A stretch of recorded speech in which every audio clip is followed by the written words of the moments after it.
And so it dawned on me that rather than go to memory and the expectation of memory, I would just shift and invite them to respond out of imagination in the moment.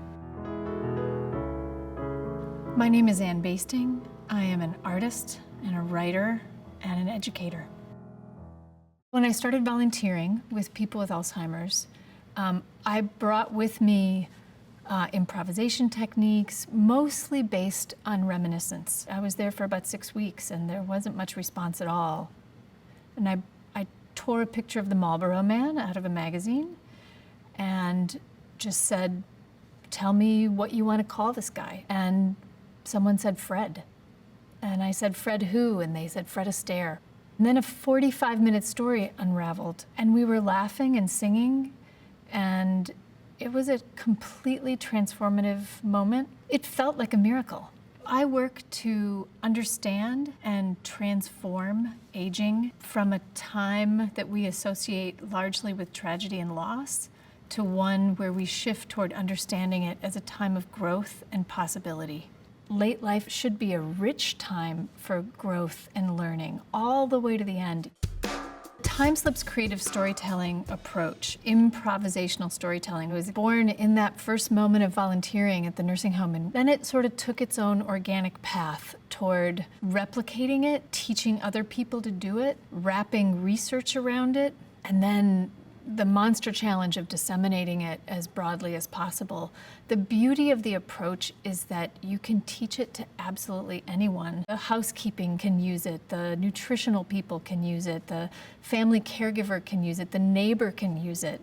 It can become the soft tissue that we use to connect with each other. What I started to wonder was, could you infuse it into an entire care system? So that became the Penelope Project, where really using this approach for community building on a larger scale. It culminated in a giant, professionally produced play that we staged site-specifically through the care community. The family members were coming in to participate with their loved ones living there. Staff was collaborating. Volunteers were collaborating. People from different areas of care who'd never collaborated before were doing that. So we really felt the power of that community building.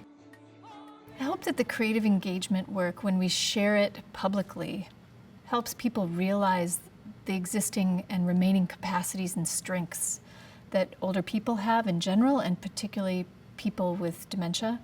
Ultimately, it's an effort to reduce stigma and ease isolation and loneliness. We'll be free at last. Receiving this award means the world to me.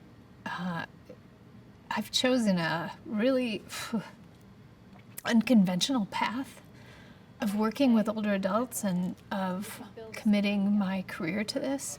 It's a vote of confidence that that wasn't crazy, wasn't a crazy thing to do, that this unconventional journey is recognized and valued, and it gives me the courage and confidence to think the next thought and to think it 10 times bigger.